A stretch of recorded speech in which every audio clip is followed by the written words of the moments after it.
হাতি আসলে মনে কর আমরা থাকি মনে কর সজাগ হয়ে থাকি, হাতি কোথায় দিকে আসতেছে না আসতেছে আমরা মনে হচ্ছে চেতন হয়ে থাকি, আমরা ঘুম আসে না চোখে। কতটা অসহায় হলে পাহাড়ের ভিতরে মানুষ জীবনযাপন করে দেখেন।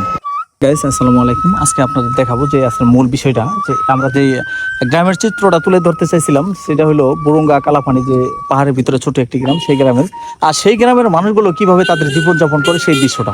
তো সবাই চোখ রাখবেন।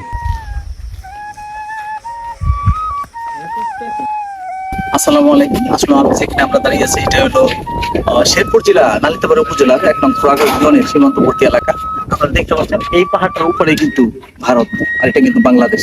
দেখাবো যে এই অঞ্চলের মানুষগুলো তাদের চলাফেরা কিভাবে, তাদের জীবনযাপন কিভাবে করে, তাদের হাট বাজার কিংবা তাদের রাস্তাঘাট বিষয় কিংবা তাদের স্কুল কলেজের বিষয়, এই অঞ্চলের ছেলে মেয়ে যারা আছে, ছেলে মেয়ে যারা আছে, তারা কোথায় যায়, কোথায় লেখাপড়া করে, কোথায় মানে কিভাবে চলে, সেই জিনিসটা আপনাদেরকে দেখাবো। সবাই দেখবেন। আপনারা জানেন এই সীমান্তবর্তী পাহাড়ি অঞ্চলের গ্রামগুলোতে সন্ধ্যা হলেই কিন্তু হাতির পাল নেমে আসে। আর হাতি আসলে হাতির সাথে কিভাবে তারা লড়াই করে, হাতির সাথে কিভাবে তারা প্রতিরোধ করে সেটা আপনাদেরকে দেখাবো। এটা কিন্তু মশাল, যে সময় বাড়ি ঘরে আক্রমণ করে তখন কিন্তু এটাতে আগুন জ্বালিয়ে কিন্তু এইভাবে করলে তখন কিন্তু হাতি ভয় পায়, আর ভয় পায় কিন্তু হাতি একটু দূরে চলে যায়। তার জন্য কিন্তু এই মশালগুলো রাখা হয়। এইভাবেই নৌকা পাড়ে যেতে হয় হাট কিংবা বাজারে কিংবা স্কুলে কিংবা যে কোনো জায়গাতে। চারপাশ পাহাড়, মাঝখানে বাড়ি, তো এক একটা বাড়ি যেন অনেকটাই মোটামুটি দূরত্ব। একটা দিদির কাছে জিজ্ঞাসা করবো যে এদের যে এই অঞ্চলের যে এই গ্রামের যে ছেলে মেয়েগুলো আছে তারা কোথায় পড়ে, কিন্তু আমাদের নজরে এই আশেপাশে নেই কোনো স্কুল, নেই কোনো কলেজ, নেই কোনো ঘাট, নেই কোনো রাস্তা, এইসব আমাদের চোখে পড়ে নেই।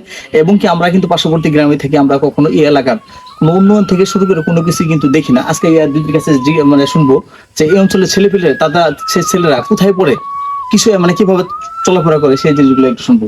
আচ্ছা বলেন দিদি, আপনাদের এলাকার এই যে এখানকার যে ছেলে মেয়ে যারা আছে, যারা পড়াশোনা করে কোথায়?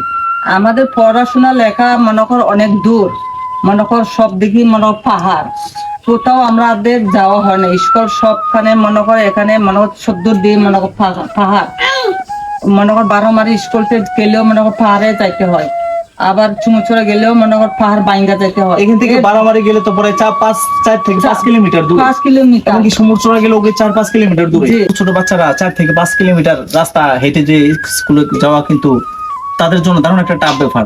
অবশ্যই আমরা দেখি যে আমাদের বাড়ির পাশে স্কুল, তবু ছেলে মেয়েরা মানে যাইতে চায় না, জোর করে পাঠাইতে হয়। আর কিভাবে একটা ছোট ছোট বাচ্চাদের ৪ কিলোমিটার ৫ কিলোমিটার দূরে স্কুল করা, সেটা মোটেও সম্ভব না। আর এখানে আপনারা যে পাহাড়ের মাঝখানে যে ছোট একটি গ্রাম বুরুঙ্গা কালাপানি গ্রাম, এই যে এখানে তো প্রতিনিয়ত হাতির আক্রমণ হয়, তো হাতি আসলে কিভাবে থাকেন আপনারা? আমরা হাতি আসলে মনে কর আমরা থাকি মনে কর সজাগ হয়ে থাকি, হাতি কোথায় দিকে আসতেছে না আসতেছে আমরা মনে হচ্ছে চেতন হয়ে থাকি, আমরা ঘুম আসে না চোখে, ঘুম আসে না। পূব থেকে আইতাছে এক দল, পশ্চিম থেকে আইতাছে এক দল, আমরা মনে কর বারান্দায় বয়ে রয়েছি, বয়ে থাকি আমরা সবাই সজাগ করি বলে বাবু আইতাছে, আমরা একটু সচেতন হইতে হইব, একটু আকইতে হইব। বা থাকে না কেরাসিন, বা থাকে না মশাল, তখন আমরা কি করি, একটা মনে কর লাইট থাকে, লাইটের আলু হয় না বেশি, লাইট মারতে মারতে আলু কমে যায়, তখন আমরা কি করি, লাকড়ি আছে, লাকড়ি আগুন মনে কর আমরা জ্বালাইয়া সারা রাত আমরা এইভাবে, আমরা এই যে গাদারা যে আইছে, গাদারা বললো যে আপনারা কিভাবে থাকেন, কিভাবে থাকে, আমরা জীবনের একটা ঝুঁকি আছে, আমারও তো জীবনের একটা বই আছে, আমরা যে মনে কর কর্ম করে খাই, এই যে সারাদিন আমরা মনে কর মানুষের কাছে খামলা খাইতে ভাত খাই বা আয়া যে রান্না বান্না করি খাই, সেটাও আমরা চোখের ঘুম আসে না। কেন, কিভাবে ঘুম আসবে? রাত হলেই তো হাতির আক্রমণ, রাতটা হইলে সন্ধ্যা হলে হাতি উনু নামে আমরা কোথায় যাব, কি করব? আমরা তো কেউ সহযোগিতা করার কোনো মানুষের আয় না। আমাদের এলাকায় তো মেম্বার আছে, জনপ্রতিনিধি, চেয়ারম্যান আছে, তারা কোনো খোঁজ খবর রাখে না। কোনদিন চেয়ারম্যান মেম্বার কোনদিন আমাদেরকে খোঁজ খবর লয় না। কেরোসিন চাইতে গেলেও কয় না, কেরোসিন নিতে গেলেও কয় আমরা এইগুলা কোনো কিছু আসে না। তাহলে আমরা তবে তাদের প্রতি আমার একটা আকুল আহ্বান, যারা এলাকার প্রতিনিধি আছেন, যারা ইউপি চেয়ারম্যান আছেন, তাদের কাছে আকুল আহ্বান যে এই অঞ্চলের মানুষের দুঃখের নেই কোনো শেষ। তারা সন্ধ্যা হলে কোথায় যাবে, কি করবে, তাদের একটা ব্যবস্থা করা হোক। একদিকে হলো হাতির আক্রমণে তারা কিন্তু দিশাহারা, একদিকে হলো এই এলাকার মানুষের নেই কোনো কর্মের ব্যবস্থা। যতক্ষণে পরের বাড়িতে কাজ করবে, ততক্ষণে কাজ করে আনে বাড়িতে কিন্তু সেই খাবারগুলো জোগাড় করে। আসলে তাদের প্রতি একটু দৃষ্টি আকর্ষণ করবেন। সেই এলাকার যে রাস্তাঘাট থেকে শুরু করে স্কুল কলেজ থেকে শুরু করে সব ধরনের একটা ব্যবস্থা আপনারা চাইলে কিন্তু পারেন।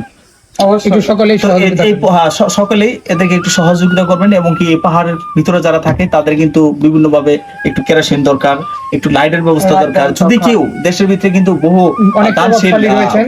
প্রভাবশালী দানশীল তারা ব্যক্তি একটু রয়েছেন, চেষ্টা করবেন তারা কিন্তু যাতে এই চেষ্টা করলে মানুষগুলো তাদের পাশে যাতে- দাঁড়াতে পারেন।